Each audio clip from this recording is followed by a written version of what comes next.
엔도 슈사쿠의 동물기. 엔도 슈사쿠 지음, 아는미 옮김. 지은이 엔도 슈사쿠.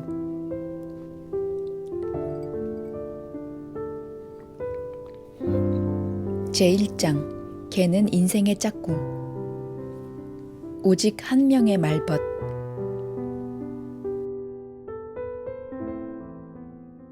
나의 이력서라는 칼럼을 연재하며 깨달은 점 하나가 있다.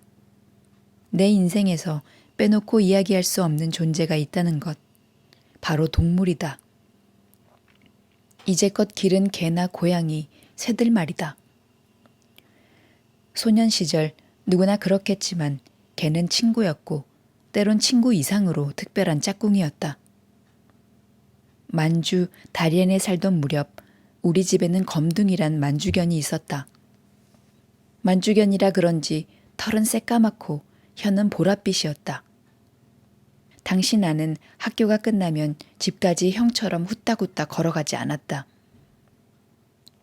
가방 안 도시락통을 흔들어 소리를 내며 걷다가 길가에 멈춰 분필로 낙서를 하거나 거리 광대들이 뭔가를 켜는 소리를 듣거나 거미집에 걸린 벌레를 멍하게 구경하는 등 시간을 들여 집으로 돌아가기 일쑤였다. 집에 가기 싫었던 이유는 공부를 시켰기 때문이다. 귀가하는 즉시 양친으로부터 복습과 예습을 하라는 소리를 늘 들었기에 나는 되도록 귀가 시간을 늦추기 위해 애썼다. 그럴 때 검둥이는 어디선가 불쑥 나타나곤 했다. 그는 집 근처에서 놀다가 나를 발견하면 내가 있는 쪽으로 다가왔다. 지금과 달리 그 시절에는 어느 집이든 개를 풀어놓고 길렀다. 아이에게도 부모한테 말할 수 없는 감정이 있다. 공부도 못하고 느릿느릿한 아이에게는 말론 표현할 수 없는 고민이나 슬픔이 있다. 나는 자주 검둥이에게 말을 걸었다. 아직 집에 돌아가기 싫어. 학교는 재미없어. 같은. 검둥이는 그런 나를 잠자코 바라봤다. 눈물이 맺힌 듯한 눈을 하고서 어쩔 수 없잖아요. 이 세상은 참지 않으면 안 되니까요. 그렇게 달래는 것처럼 느껴졌다. 정말이지 개는 소년들의 은밀한 단 한 명의 말벗이다. 중학생이 돼서도 어른이 돼서도 나는 힘든 일이 생길 때마다 개에게만은 솔직한 마음을 털어놓았다. 아, 또 시험이야. 어떻게 안 되나? 그러면 개는 나를 지그시 보며 알고 말고요. 하지만 어쩔 도리가 없네요. 라는 듯 힘없이 꼬리를 흔들었다. 맥없이 흔들리는 꼬리가 마치 뭐 산다는 게 그런 거죠.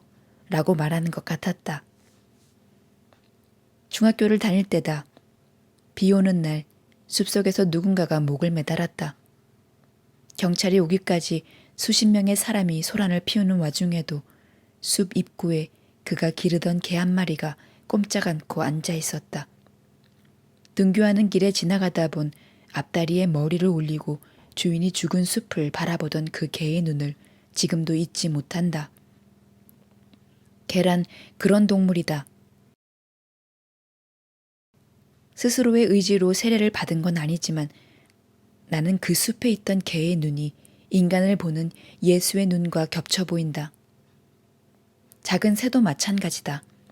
십자매를 기르기도 했는데 한 마리가 병에 걸려 내 손 안에서 숨을 거둔 적이 있다. 얇은 흰 막이 그의 눈을 덮기 시작하는 순간 십자가에서 숨을 거둔 예수의 눈이 떠올랐다. 개나 작은 새는 그저 개나 작은 새가 아니다.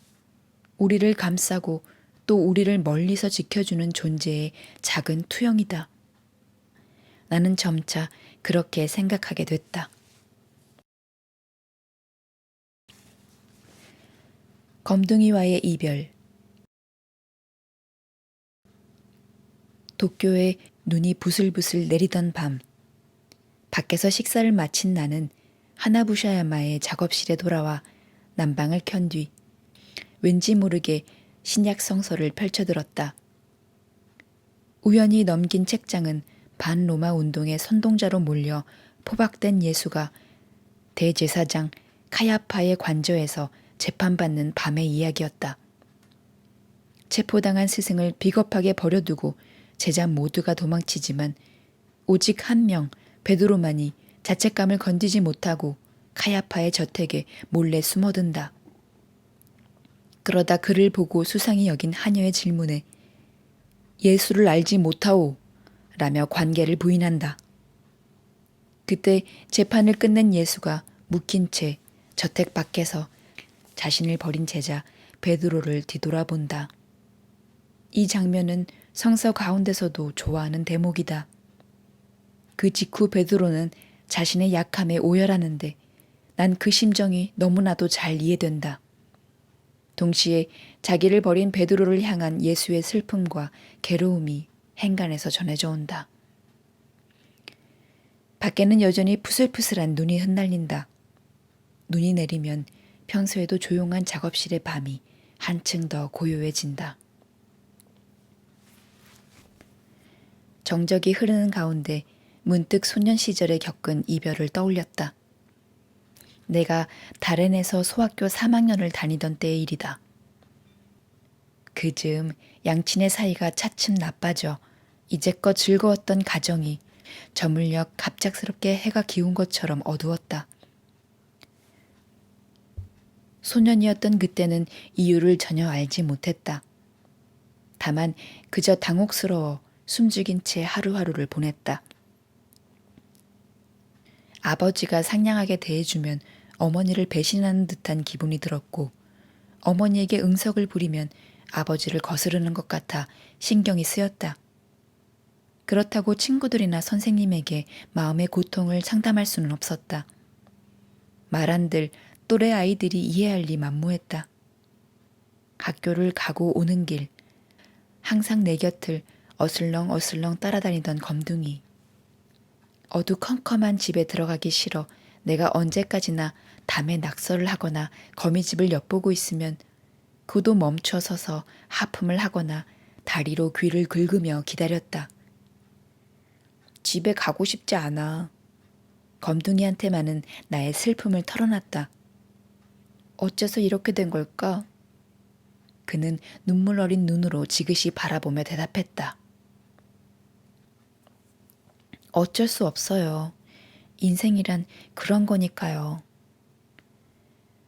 독자 여러분은 웃을지도 모르지만 검둥이는 확실히 그렇게 말했다.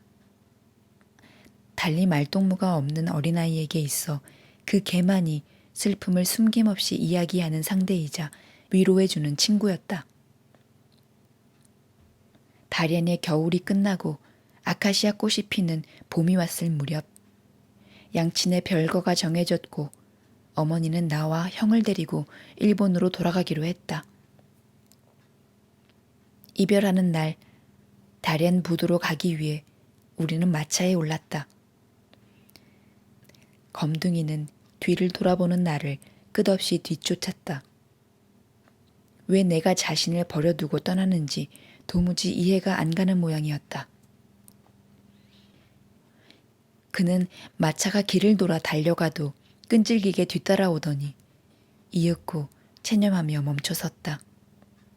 그 순간 검둥이의 가련하고 쓸쓸한 눈을 나이가 든 지금도 잊을 수가 없다.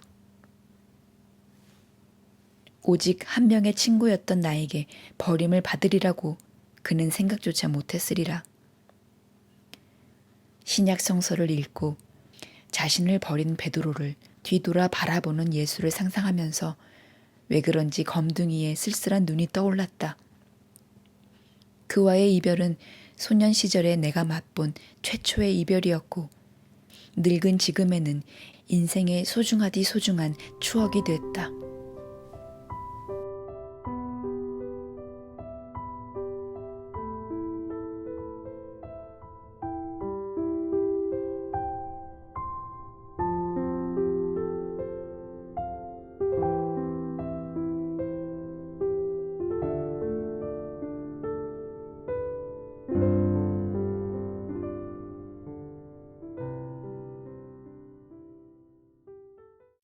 엔도 슈사쿠의 동물기.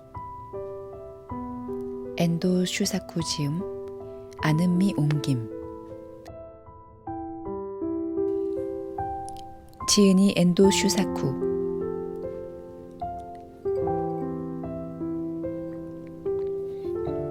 제1장. 개는 인생의 짝꿍. 오직 한 명의 말벗.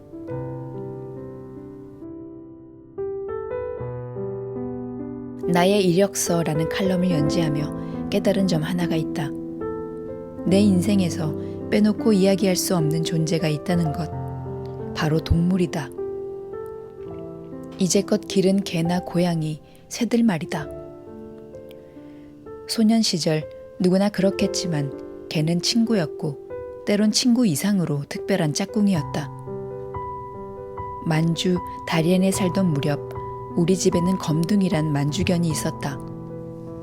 만주견이라 그런지 털은 새까맣고 혀는 보랏빛이었다. 당시 나는 학교가 끝나면 집까지 형처럼 후딱후딱 걸어가지 않았다.